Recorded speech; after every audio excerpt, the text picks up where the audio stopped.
نحمده ونصلي على رسوله الكريم أما بعد أعوذ بالله من الشيطان الرجيم بسم الله الرحمن الرحيم نتلو عليك من نبأ موسى وفرعون بالحق لقوم يؤمنون صدق الله مولانا العظيم. محترم بزرگوں، آج کی تراویح میں 20ویں پارے کی تلاوت کی گئی ہے اور آج تک ہماری تراویح میں 20 پارے مکمل ہو چکے ہیں. گویا اس طرح قرآن کریم کا 2/3 حصہ ہماری تراویح میں مکمل ہو چکا ہے الحمدللہ. باقی 1/3 حصہ بچا ہوا ہے.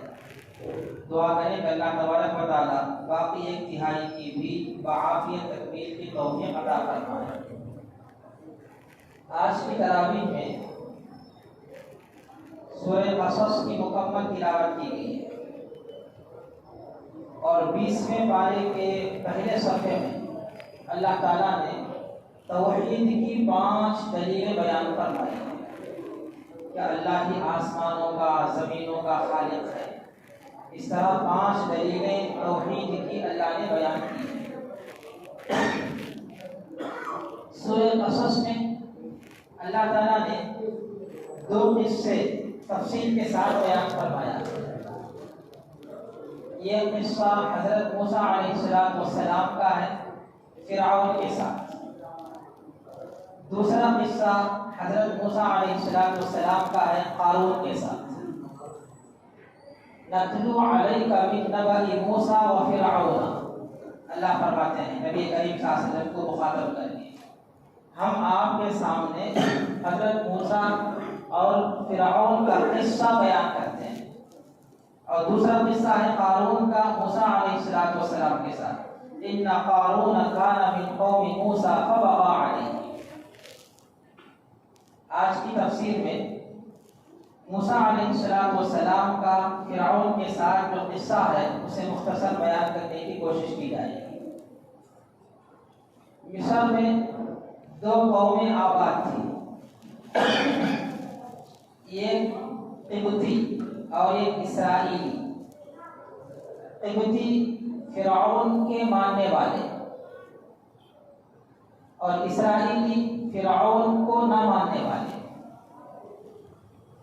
فرعون نے اپنی بادشاہت اور حاکمیت کی وجہ سے اسرائیلیوں کو اپنا غلام بنا کر رکھا تھا.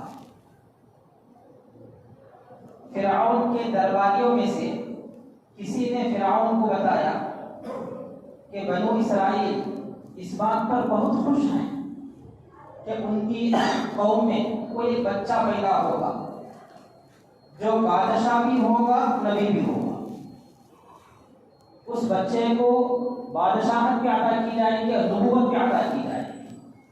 اس طرح وہ بچہ تمہاری بادشاہت کے خاتمے اور زوال کا سبب اور ذریعہ بنے گا.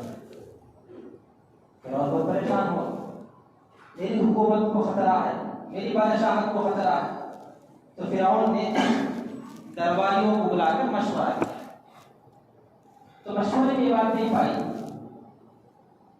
کہ اسرائیلیوں میں جتنے بچے پیدا ہوں سب کو ذبح کرو،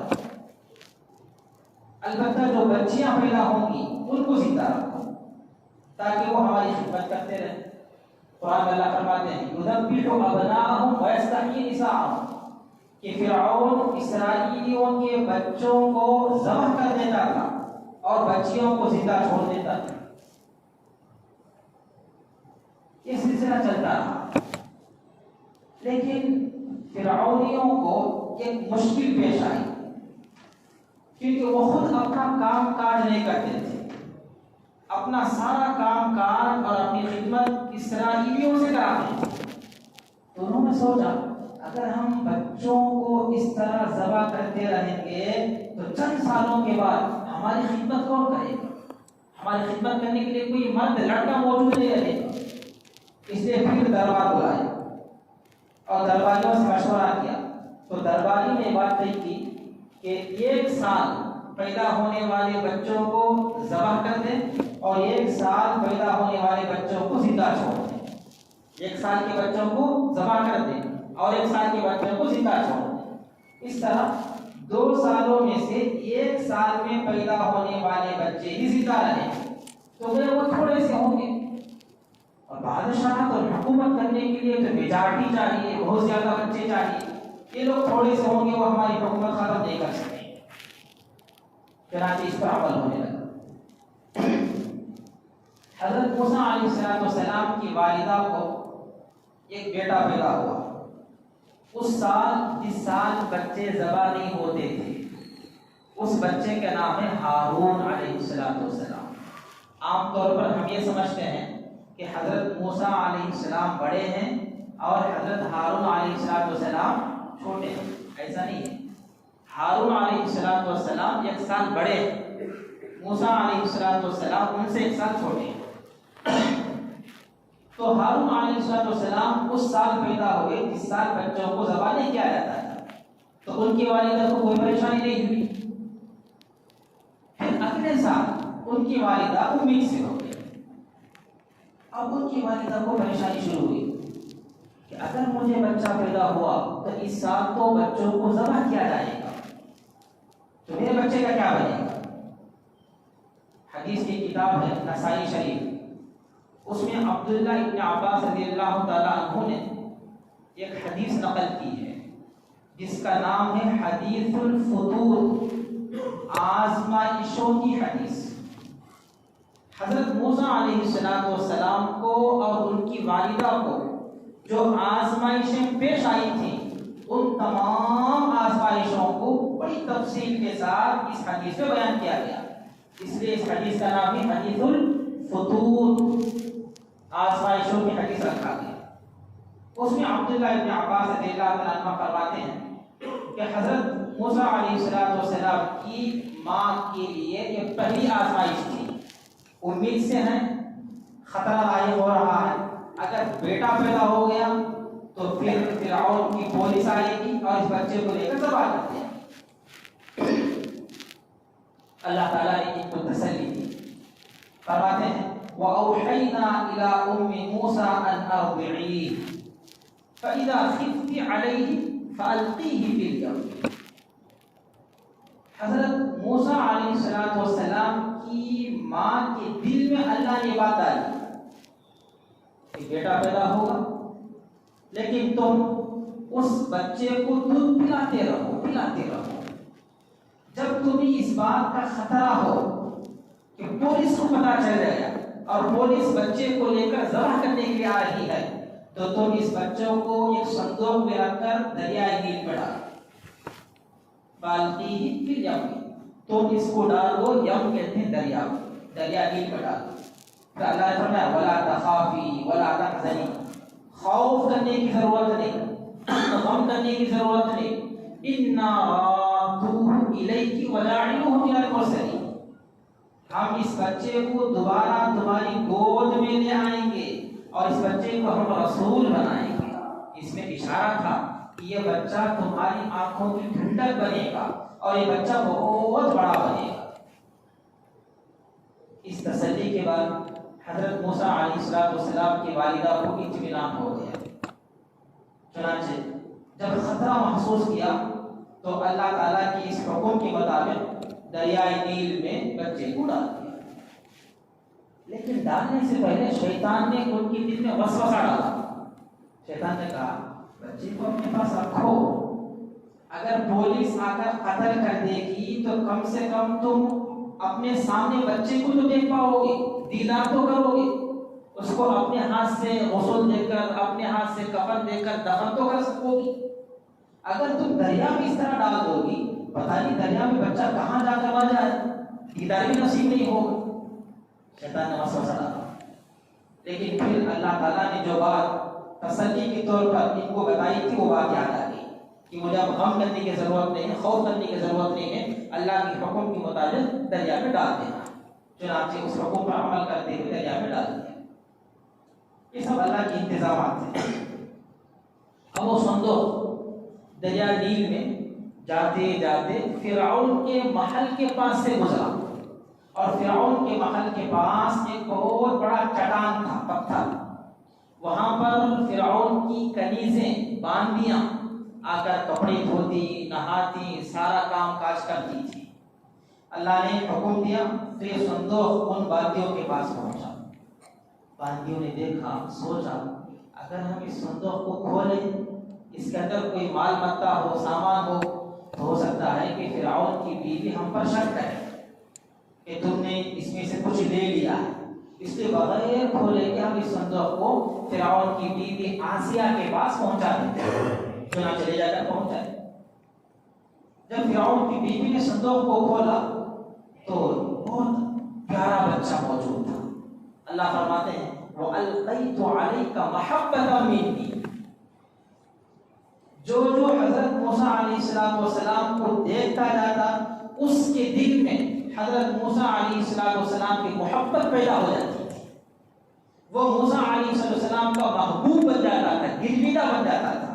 تو فرعون کی بیوی حضرت موسیٰ علیہ السلام کی محبوبہ اور گرویدہ بن گئی۔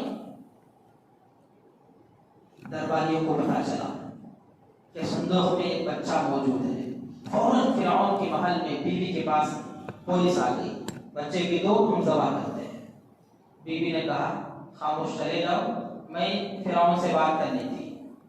جب فرعون آیا تو بیوی نے اس بچے کو دکھایا اور کہا لا تقتلوه، اس بچے کو تم مارو مت، قتل مت کرو، عسى ان ينفعنا او نتخذه ولدا، یہ بچہ ہمارے لیے فائدہ مند ہوگا، یا کم سے کم ہم اس بچے کو اپنا بچہ تو بنا لیں گے اور یہ ہماری آنکھوں کا ٹھنڈک بنے گا۔ فسری نے لکھا جب فرعون کی بیوی نے کہا کہ بچہ ہماری آنکھوں کی ٹھنڈک بنے گا تو فرعون نے کہا ہو سکتا ہے کہ یہ بچہ تیری آنکھوں کی ٹھنڈک بنے، میری آنکھوں کی ٹھنڈک نہیں بنے۔ مفسر نے نقطہ لکھا اگر فرعون اس وقت یہ کہہ دیتا یہ بچہ جس طرح تیری آنکھوں کی ٹھنڈک بنے گا اسی طرح میری آنکھوں کی ٹھنڈک بھی بنے گا، تو اللہ تعالیٰ جس طرح فرعون کی بیوی کو ایمان کی دولت سے مالا مال فرمایا، ایسے ہی فرعون کو بھی ایمان کی توفیق عطا فرماتے۔ لیکن اس نے یہ جملہ نہیں کہا تھا، اس لیے وہ ایمان سے محروم رہا۔ فرعون کی بیوی نے سمجھایا تو وہ سمجھ گئے۔ اب اس بچے کو دودھ پلانے کا مسئلہ ہے۔ اللہ فرماتے وَحَرَّمْنَا عَلَيْهِ الْمَرَاضِعَ مِنْ قَبْلُ، ہم نے اس بچے پر دودھ پلانے والی عورتوں کے دودھ پلانے کو حرام کر دیا، یعنی کسی دایا کا، دایا کہتے ہیں دودھ پلانے والی عورت، کسی دایا کا دودھ پینے کی بچہ تیار نہیں۔ تو فرعون کی بیوی نے اپنی کنیزوں کو شاہی حکم جاری کیا اس بچے کو لے جاؤ شہر میں کسی ایسی دایا کو تلاش کرو جو اس بچے کو دودھ پلا سکے اور یہ بچہ اس کا دودھ پی سکے۔ ادھر ماں بہت پریشان تھی، اپنی بیٹی جو حضرت موسیٰ علیہ السلام کی بہن تھی ان سے کہا جاؤ ذرا باہر جا کر دیکھو موسیٰ کے بارے میں کیا ہوا ہے۔ جب باہر آ کر دیکھتی ہے تو وہ کنیزیاں، وہ باندیاں بچے کو لے کر دایا کو تلاش کر رہی ہیں۔ اس بہن نے کہا هل ادلکم علی اہل بیت یکفلونہ لکم وہم لہ ناصحون، مجھے گھر معلوم ہے اس گھر کا دودھ یہ بچہ پی سکتا ہے، اور وہ گھر والے اس بچے کی بڑی خبر رکھیں گے، بڑی خیرخواہی کے ساتھ اس کے ساتھ پیش آئیں گے۔ تو ان باندیوں کو شک ہوا کہیں ایسا نہ ہو کہ یہ بچی اس بچے کی کوئی رشتہ دار نہ ہو۔ شک کیا تو اس بچی نے صفائی دی، میرا یہ مطلب نہیں کہ یہ بچہ کس کا ہے، اس بچے کی ماں کو بھی جانتے، یہ میرا مطلب نہیں، میرا مطلب یہ ہے اگر یہ بچہ اس گھر والی کا دودھ پی لے تو اس گھر والی کا فرعون کے یہاں بڑا مقام ہوگا، اس گھر والوں کو بہت پیسے ملیں گے، اس طرح ان کا اونچا مقام ہوگا، یہ میں کہنا چاہ رہی تھی۔ پر جب ان کا شک دور ہو گیا تو انہوں نے اس بچے کو اس عورت کو دیا۔ اب کیا تھا وہ تو ماں تھی ان کی، بچہ فوراً دودھ پینا شروع کر دیا۔ ان باندیوں نے فرعون کی بیوی آسیہ کو کہا کہ اس طرح ایک عورت نے گائے مل گئی ہے، بچہ اس کا دودھ پیتا ہے، تو اس کو بلایا، بلا کر کہا آج سے تم ہمارے دربار میں رہو گی، اور اس بچے کو دودھ پلاتی رہو گی، تمہارا سارا خرچہ ہمارے ذمے۔ موسیٰ علیہ السلام کی والدہ نے بے نیازی کا اظہار کیا، کہا کہ میں اس محل میں نہیں رہ سکتی، میرا ایک دوسرا بچہ ہے جو گھر میں رہتا ہے، حضرت ہارون علیہ السلام 1 سال بڑے تھے، مجھے اسے بھی دودھ پلانا ہے، اس بچے کو چھوڑ کر میں یہاں نہیں رہ سکتی، تم کو اگر ضرورت ہے تو بچے کو میرے حوالے کر دو، میں اپنے گھر رکھ کر دودھ پلاؤں گی، جب تم کو دیکھنا ہو بلاؤ، بچوں کو بھیج دوں گی۔ چنانچہ یہی طریقہ پایا، کیونکہ کوئی اور عورت نہیں تھی جس کا دودھ یہ بچہ پی سکے۔ تو اس طرح حضرت موسیٰ علیہ السلام کی والدہ کے ساتھ اللہ نے جو وعدہ کیا تھا، اِنَّا رَادُّوهُ إِلَيْكَ، اس بچے کو ہم دوبارہ تمہاری گود میں، تمہارے گھر میں واپس لوٹا دیں گے، فَرَدَدْنَاهُ إِلَىٰ أُمِّهِ، ہم نے اس بچے کو ان کی ماں کے پاس واپس لوٹا دیا، كَيْ تَقَرَّ عَيْنُهَا، تاکہ ان کی آنکھیں ٹھنڈی ہو جائیں اور وہ یہ جان لیں کہ اللہ کا وعدہ سچا ہے۔ جب یہ بچہ تھوڑا بڑا ہوا، چلنے کے قابل ہوا، تو فرعون کی بیوی نے کہلوا بھیجا، جی چاہتا ہے بچے کا دیدار کرے، اس لیے بچے کو لے آؤ۔ بچے کو لایا گیا تو فرعون کی بیوی اس بچے کو اٹھا کر فرعون کی گود میں تھی، دیکھو کتنا اچھا پیارا بچہ ہے، فرعون اٹھایا۔ اس بچے نے فرعون کی داڑھی پکڑ کر اس طرح کھینچا کہ زمین تک جھک گیا فرعون۔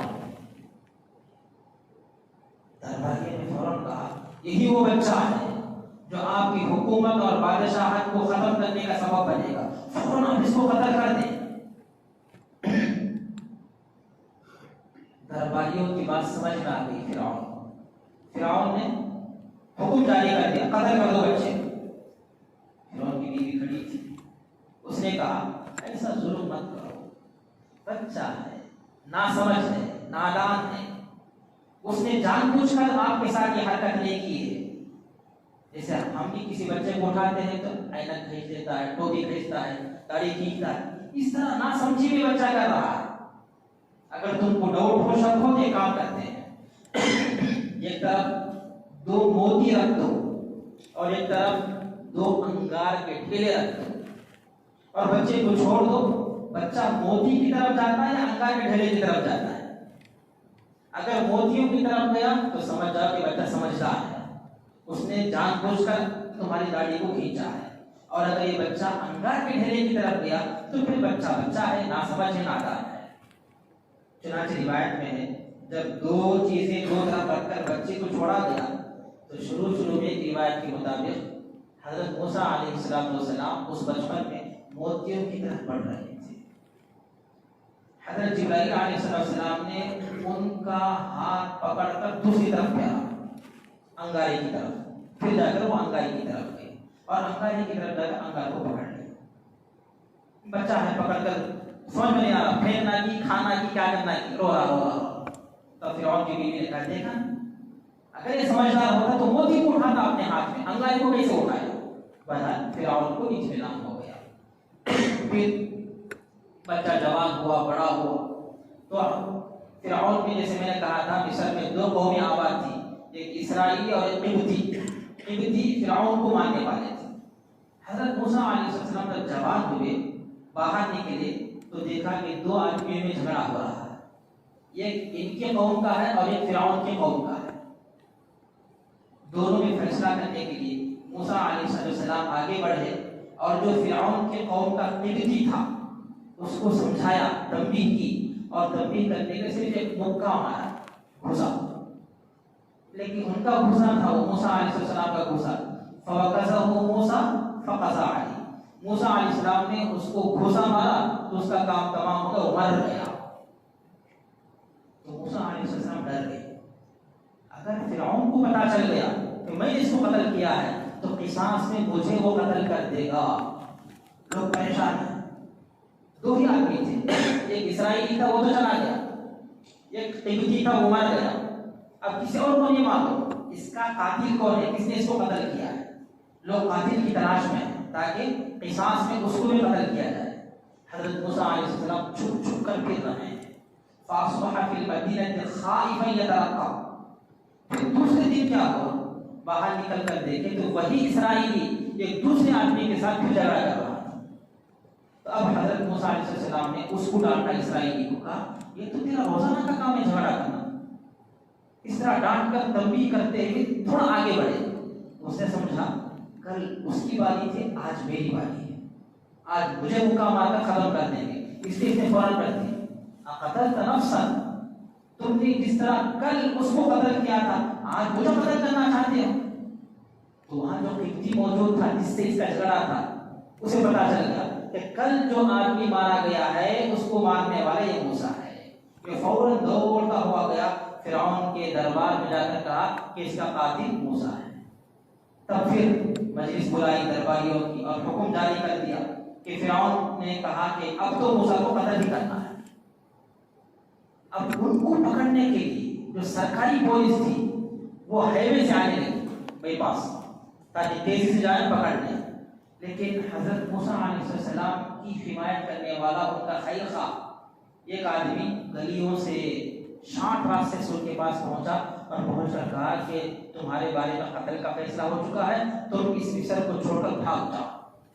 وجاء رجل من اقصى المدينة يسعى قال يا موسى ان الملأ يأتمرون بك ليقتلوك، لوگ تمہارے بارے میں مشورہ کر رہے ہیں قتل کرنے کا، فاخرج نکل جاؤ انی لک من الناصحین. چنانچہ حضرت موسیٰ علیہ السلام نے مصر کو چھوڑ کر مدین کا رخ کیا اور مدین کا سفر کرتے ہوئے اللہ تعالیٰ سے دعا کی. فرمایا قال رب نجنی من القوم الظالمین، اے میرے رب مجھے ظالم قوم سے نجات عطا فرما.